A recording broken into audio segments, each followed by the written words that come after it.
오종혁 국어선생님입니다. 자, 오늘은 이덕일의 우국가라는 작품을 공부하겠습니다.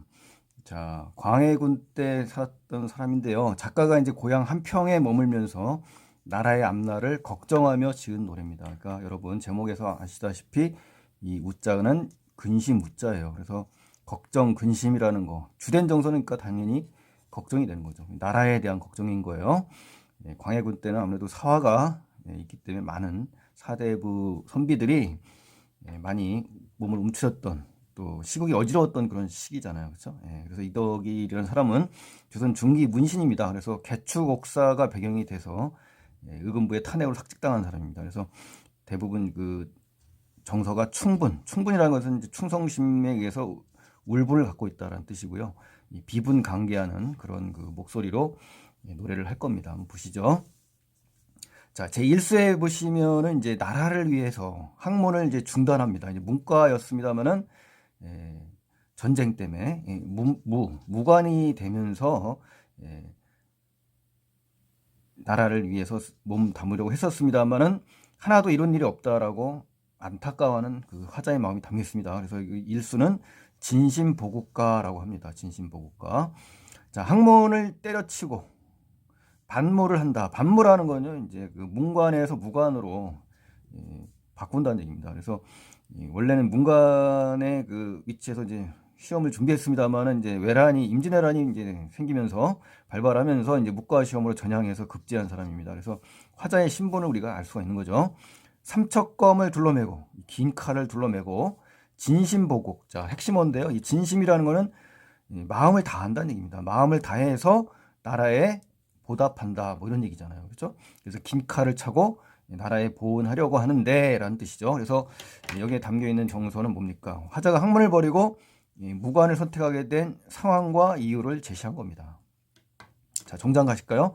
한 가지 일도 한 것이 없다. 그러니까 이제 하나도 한 게 없다는 거예요. 예란이 일어나고 나라를 구하려고 했지만 기회가 없어가지고 나라를 위해서 한 게 아무것도 없다라고 하면서 눈물을 겨우 한다. 그러니까 슬픔에 좀 갖고 있는 거죠. 슬픔의 정서를. 그래서 화자는 자신의 삶을 성찰하는 겁니다. 그리고 후회와 한탄, 회한의 정서를 가지고 있는 거죠. 그래서 안타까움의 정서도 있고 이렇게 이러한 정서들과 태도를 정확하게 알고 계셔야 됩니다. 두 번째는 삼수가 나왔네요. 삼수.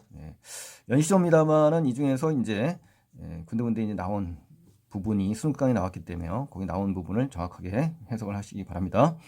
자, 삼수에서는 이제 나라의 문물을 훼손했습니다. 누가? 외적이. 그래서 뭐 한다? 나는 그 외적에게 복수를 다짐한다. 그래서 이 복수와 관계된 한자성어를 생각해 봤는데 와신상담이라고 있지 않습니까? 고사성어 중에 와신상담과 연결이 되네요. 그래서 이 삼수의 제목은 보복 원수가다 이렇게 되는 거거든요. 나라에 못 잊을 것은 이거밖에 없다. 이게 뭡니까? 임진왜란에서 겪었던 이 치욕 이거 말고는 없다는 거죠. 수치심, 그렇죠? 의관 문물을 이렇도록 더럽혔다. 그렇죠? 이제 외적이 침입을 해서 조선의 제도나 문화를 더럽혔다 이겁니다. 굉장히 그 분한 마음이 있는 거죠. 울분, 그렇죠? 이 원수 못내 갚을까 칼만 갈고 있다. 칼만 갈고 있다는 겁니다. 그러니까 이 적개심, 외적에 대한 적개심이 드러난 거고요. 이 임진왜란 때 사실 무관으로 참전했던 경험을 바탕으로 나라를 침범한 적들을 향한 비분강개, 이런 단어, 절치부심, 이를 끊어질 정도로 악물면서 부글부글 마음을 끓는 겁니다. 그래서 임진왜란 때 외적의 침범으로 우리의 문물이 훼손된 것을 바라보면서 안타까운 마음, 그렇죠? 또 일본 외적에 대한 복수심, 이 분기탱천이라고 합니다. 분한 마음이 하늘을 찌른다는 거죠. 이러한 정서들과 관계된 한자성어까지 알아두시면 훨씬 더 좋을 것 같습니다. 육수로 가십니다. 육수에 가시면은 이제 나라의 어려움이 나옵니다. 나라의 환란, 이런 위기에 대한 이 정부 관료들의 무관심을 안타까워하는 그러한 마음이 담겨 있습니다. 그래서 간이국사가라고 합니다. 간이국사가. 간이라는 것은 어렵고 위기에 처한 나라를 얘기하는 겁니다. 그러한 일을 노래를 한 거죠. 자, 감탄사가 초장이 나왔네 벌써. 서럽다. 생각하니까 서럽다. 뭐 이렇게 됐잖아요. 감탄사와 서럽다라는 이 단어가 반복이 되면서 그렇죠? 화자의 정서가 부각되는 겁니다. 그러니까 감탄사를 사용해서 정서가 부각되고 또 서러운지고라는 동일한 시어가 이렇게 반복되면서 또 정서가 강조된다는 얘기예요. 서러운 강조죠. 서러움. 그죠?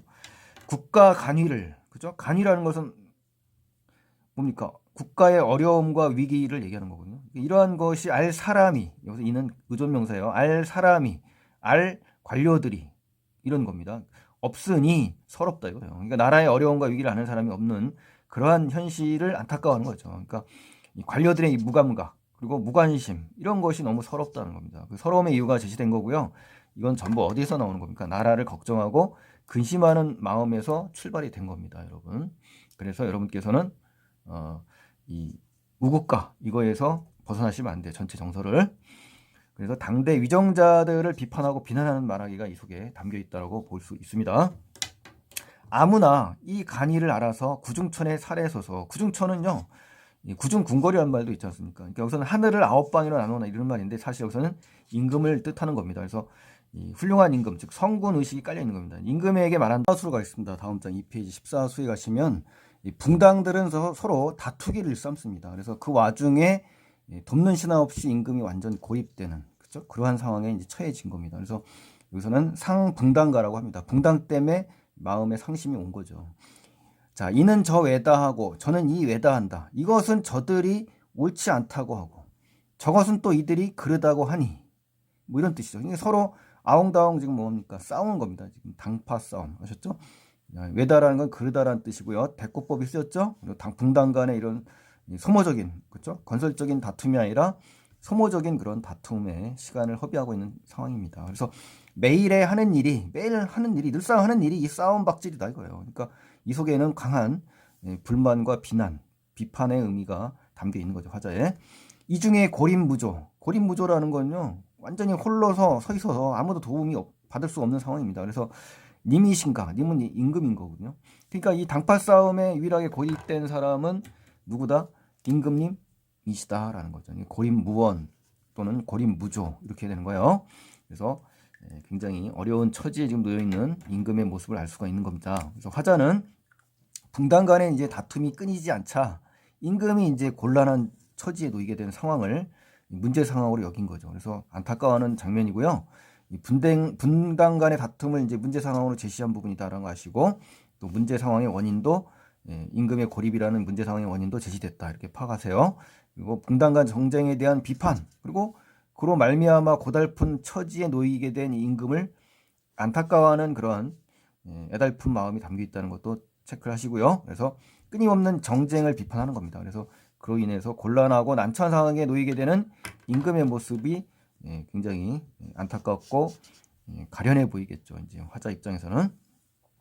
자, 16수에 가시면은요, 당쟁을 멈추게 하게 한 방책으로 임금의 역할이 중요한 겁니다. 그래서 공정하고 태도와 역할을 강조하는 그런 내용이 나옵니다. 그래서 탕탕평평가라고 합니다. 그래서 말리소서 이 싸움 말리소서. 그러니까 A, B, A형이죠. 그렇죠? 우리 청산별곡에서도 배웠지 않습니까? 자, 그래서 동일한 시어를 반복하고 리듬을 형성하는, 또 주제의 의미를 강조하는 효과가 있다는 거죠. 지공무사하게 말리소서. 지공무사는 그냥 지극히 공정하여 사사로움이 없는 걸 얘기하는 겁니다. 그래서 공정한 역할을 해달라고 주문을 하는 거죠. 화자가. 진실로 말리시면 탕탕평평하리라. 탕탕평평이라는 건요, 어떤 시비, 논쟁, 싸움이 공평하다는 거죠. 우리 영종조시대 때 우리 탕평책 배우셨죠? 역사 시간에. 그때 나온 탕탕평평입니다. 탕평책. 화자는 이제 문제 상황을 해결할 수 있는 힘이 임금에게 있다는 생각을 하는 겁니다. 이게 바로 성군 의식이에요. 임금이 이제 공정한 태도와 역할로 붕당 간의 싸움을 끝내기를 소망하는, 그렇죠? 그러한 강한 정서가 담겨 있고요. 해결의 책임이 임금에게 있다는 거죠. 그래서 성군 의식을 여기서 이제 밝힌 겁니다. 또 한번. 그래서 화자는 임금에게 각 붕당 간의 다툼을 해결해 주기를 이제 간절히 부탁하는 장면이고요.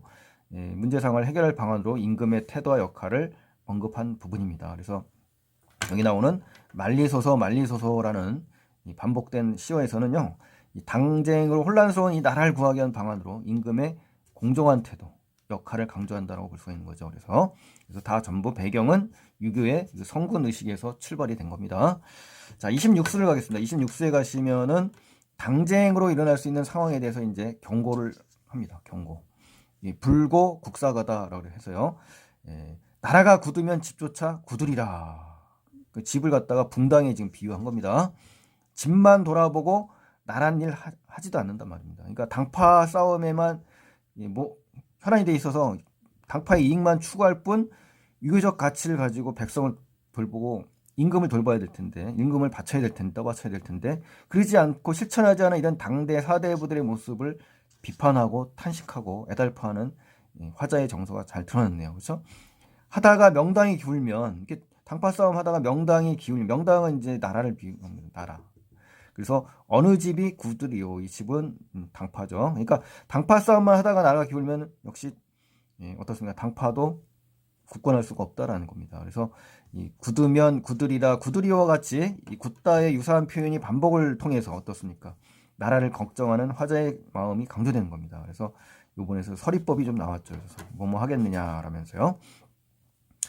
그 탄식의 어조가 나온 거고요. 우국의 마음, 제목 그대로 우국의 마음을 형상화하고 있습니다. 그래서 구두리오에서 우국의 마음이 잘 드러났습니다. 나라와 붕당을 각각 명당과 집에 비유하고 나라의 위기 상황을 나타낸 겁니다. 그래서 의문문의 형식을 활용해서 서리법이죠. 나라의 혼란이 야기할 불러일으켜지게 될 부정적 상황을 언급한 겁니다. 그래서 종장의 의문 표현이 사용되고요.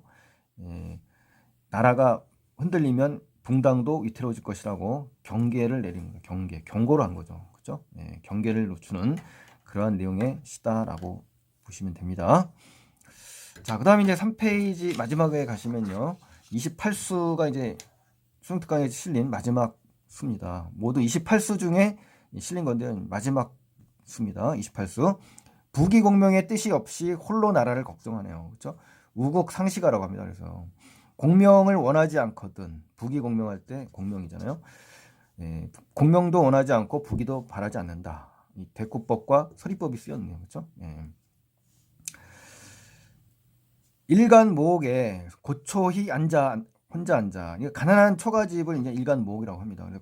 고통스럽게 혼자 앉아서 밤낮 우국상시 나라를 걱정하고 시대를 걱정하는, 그렇죠? 못내 서러워한다. 그러니까 서러움의 정서가 지금 직접 드러난 겁니다. 그래서 화자는 이러한 불우한 처지에도 한결같이 나라를 근심하고, 그렇죠? 탄식하는 장면이고요. 슬픔의 정서가 좀 드러나 있습니다. 역시 나라를 걱정하는 우국지정, 근심에서 이제 비롯된 겁니다. 그래서 화자는 가난한 집으로 상징되는 이 비난한 생활, 그렇죠? 일간모옥이에요. 밤낮 우국상시에서 알 수 있듯이 어때요? 언제나 나라를 걱정하는 모습을 우리가 볼 수가 있고요. 공명부귀 바라지 않는다고 하죠. 혼탁한 시를 바라보고 있죠. 화자는 안타까워하죠. 이런 것이 전부 순수한 마음에서 나온 겁니다. 순수한 어디? 우국지정, 그렇죠? 우국지심 여기서 나온 겁니다. 자, 핵심 정리로 가시면요. 연시조입니다. 28수의 아주 긴 연시조고요. 한국 문학사의 대표적인 우국시조입니다. 나라를 걱정하는 시조라는 얘기죠. 당쟁을 일삼는 대신들에 대한 비판 나왔고요. 나라에 대한 걱정, 이 두 가지 걱정과 비판이 주된 정서입니다. 그래서 성격도 비판적, 우국적이 되는 거죠. 탄식적이고요. 그래서 어조는 비분강계입니다.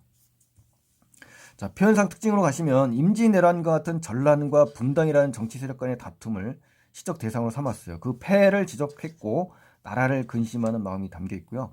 전반적인 그 전체 시의 구성은요, 서사, 본사, 결사로 되어 있습니다. 그래서 본사는 주로 다시 전쟁의 실상을 노래한 작품과 당쟁의 폐해를 노래한 것이 갈라서 나옵니다. 그래서 전쟁과 당쟁이 본사에 주로 나옵니다. 그래서 서사인 일수에서는 그동안에 익혀왔던 학문을 버리고 무를 택하게 된 상황이 나온 거죠. 그리고 결사 28수에서는 혼탁한 현실을 바라보는 안타까운 심정을 담은 겁니다. 그래서 크게 세 개로 구성을 갖고 있다는 거 아시면 좋겠고요. 또 분당 간의 정쟁에 대한 비판, 임금을 향한 근심, 애정, 임진왜란이라는 이런 전란의 체험을 통해서 실제적이면서 구체적인 구국의 방안, 나라를 구할 수 있는 그런 방안들을 제시했습니다. 그리고 동일한 시어가 반복되고 동일한 구조의 문장이 반복되면서 리듬도 살리고 주제도 강조하는 그러한 작품입니다. 그래서 14수에는 주로 외다가 지금 반복됐고요. 25수에서는 시비가, 그리고 26수에서는 나라와 집 등이 반복돼서 의미를 강조했다. 이것까지 정리하시면 좋겠고요. 말을 건네는 방식으로 세상에게 화자의 의도를 전한다라는 거. 또 감탄사의 사용과 반복을 통해서 정서가 간절하게 드러난다는 거. 6수에서 특히 그렇죠. 또 대꾸와 대조를 통해서 화자의 인식이 드러납니다. 14수에서 주로 그렇습니다. 또 AABA형 구조를 통해서 화자의 정서를 강조하고 리듬 형성한다. 16수에서 그랬고요. 비유적 표현, 서리법 어떻습니까? 26수. 대조적인 시어를 사용해서 화자의 지향점을 드러낸 건 28수입니다, 여러분. 그래서 이것을 각각 확인을 해주시면 고맙겠고요. 자, 우리 지난 시간에서 계속 연시조, 중요한 시조를 공부했습니다. 그래서 오늘은 우국가에 대해서 공부를 했고요. 다음 시간에 또 좋은 작품 갖고 여러분을 찾아뵐 테니까요. 구독 안 하신 분들은 반드시 구독 버튼을 눌러주시고 좋아요 버튼 눌러주시면 대단히 고맙겠습니다. 감사합니다.